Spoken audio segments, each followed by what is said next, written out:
If you're anything like me, you grew up on mum's curry most days. You come back home from school most days with your mum making some of your favorite curries. There was variety, there was flavor, there was always something new. It was never the same, it was never repetitive, it was always bold and full of flavor. Food as part of the South Asian community is a big part of our identity, our culture and our upbringing. And on the weekends, being South Indian, we'd get even more variety like idli, dosa, string hoppers, appam. When I was 16, I started training in the gym, and funnily enough, my dad paid for my gym membership because he wanted me to get strong, he wanted me to get a bit more athletic, and it's probably not a very common thing in the South Asian community for your parents to encourage you to strength train from such a young age. So I'm blessed in that regard. At this age, I was still living at home with my parents, so a lot of the food that I was eating was my mum's home cooked food. Breakfast and lunch possibly were things that I was making on my own, but most of the dinners that we were eating were food that was cooked by my mum. Now, looking back at my progress at the first 2 years of my training, my progress was very slow. When it comes to a beginner strength training, your body responds really well in your first couple of years of training because you've never provided your body with any kind of stimulus before. So you tend to get fast results quite quickly.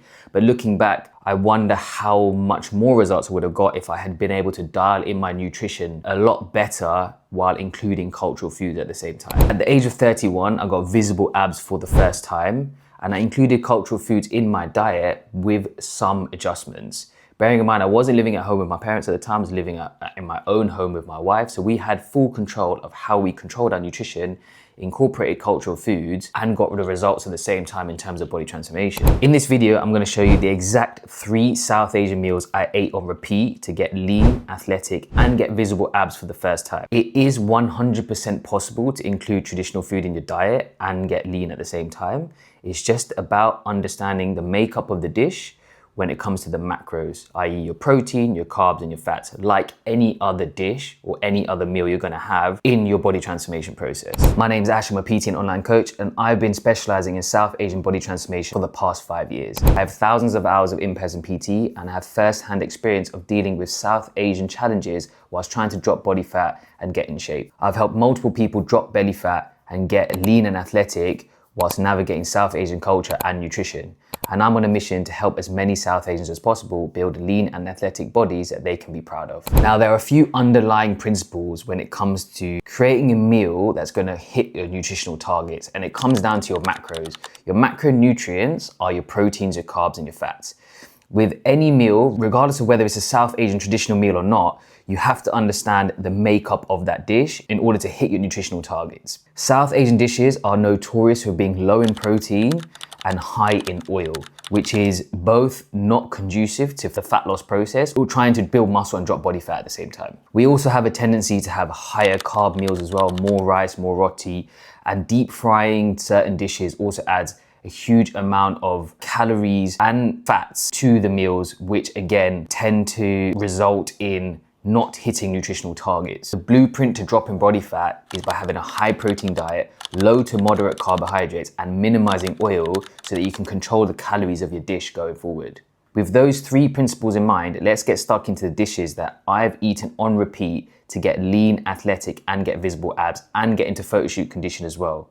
These 3 are my absolute favorite. The first meal is going to be tandoori chicken, rice, dal, and I add in low-fat Greek yogurt and some salad for extra volume. Now, this makeup of this meal is carbohydrates from the rice and the dal, a little bit of protein from the dal as well, but it's predominantly carbs, and protein from the chicken. We use chicken thighs, skinless and boneless, marinated in tandoori powder and air fried, so we're not using much oil whatsoever. Now, the next meal is in a classic glass Tupperware because you can have it as meal prep as well. And this is essentially chicken curry, rice, green beans, and dal. So the makeup of this dish again is very similar. If you think about the Western culture and the food around chicken, rice, and veg, it's a very, very similar concept, right? Of course, we have the chicken curry, which is using curry paste, curry powder, which has some calories to it, but so be mindful of that. We use skinless and boneless chicken thighs again.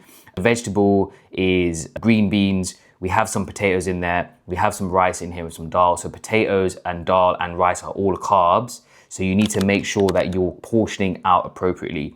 Usually with rice, we go with 125 to 150 grams cooked white rice. If I'm having dal and I'm having potatoes as well, I'd go 100 grams. just because I then know that I'm having carbs in those other things as well. So you're getting your protein from your chicken, you're getting your carbs from your rice, your dal, and your potatoes, you're getting vegetables for your green beans. Your dal also has some protein as well. So you want to have this balancing act, right? Typically, I would, if I'm on a deep fat loss phase, I would not have the dal, I would not have the potatoes, I would just have the chicken, the rice, and the green beans. So this is a classic meal that you can have. Not much oil used in there, understanding the portion control around it, and it's a very, very whole food balanced meal as well. There's no processed elements in here at all. My last favorite South Asian meal that I have on repeat during a fat loss process is this rice and curry box. Now, I have not made this rice and curry box, so this is really important to note that a lot of the time when we're doing a fat loss process or we're doing a body transformation and just generally in life, we are busy people. So buying something that fits within the traditional diet, if that's something that you want, and hits your macros and hits your nutritional targets is really important. So this rice and curry box is from Sambal Express, which is a very, very common Sri Lankan place to buy food from. This is literally, in the UK, this is £4.95, right? And this is vegetarian, actually. So we've got rice underneath, which you can't really see. We've got green beans, we've got beetroot, and we've got soya curry. Soya is your protein, and this is vegetarian and vegan protein source. Beetroot is a great vegetable, and green beans as well. So you can kind of just make this dish up as you wish. And the rice underneath, again, it's not very visible here. The rice underneath will be too much. So what I do is I take my curries and I portion out just 125 grams of rice. There's usually about 50 to 60 grams of rice left after this. So this is what I would typically do. If I'm struggling at any point in my fat loss process, I know that I have this restaurant down the road from me and I can buy this food and protein, carbs, vegetables. Yes, there might be slightly more oil used, but typically these vegetables are not particularly oily. These curries are not particularly oily either. And you're hitting your macros really, really easily. £4.95, you can't really go wrong. The only thing I would say is that the rice in here will be slightly too much. So I always go with the concept of about 150 grams of cooked white rice. Obviously, as you get more and more well-versed in eating traditional food and eating rice especially, you'll know how much that is, but you can always weigh that out, it's not a problem. These three dishes are my favorite, and I've included these multiple times a week on most of my fat loss phases. Got into photoshoot condition, got visible abs, got lean and athletic. There's absolutely nothing wrong with these dishes. The most important principles when it comes to fat loss or when it comes to using traditional food in your diet is minimizing the oil, making sure there's adequate protein and controlling the carbohydrate source as well. Roti, naan, chapati, you see not featured here. Personally, not because the calories are too high, but I might only be able to eat one or two, which for me is not as much volume as I would get from rice. So I prefer rice. Obviously being South Indian, having a Sri Lankan wife as well, like we tend to kind of stick more with the rice options anyway. But personally, from a volume point of view, I would much rather eat 125 to 150 grams of cooked white rice than eat chapati, roti, naan, which possibly is going to be higher in calories for the amount of volume that you want to get. Plus, using ghee and things like that is going to add to the calories of that too. And this is just boiled white rice. So that's my other thing I would say, and I don't know, preference when in a fat loss phase. Everyone is slightly different.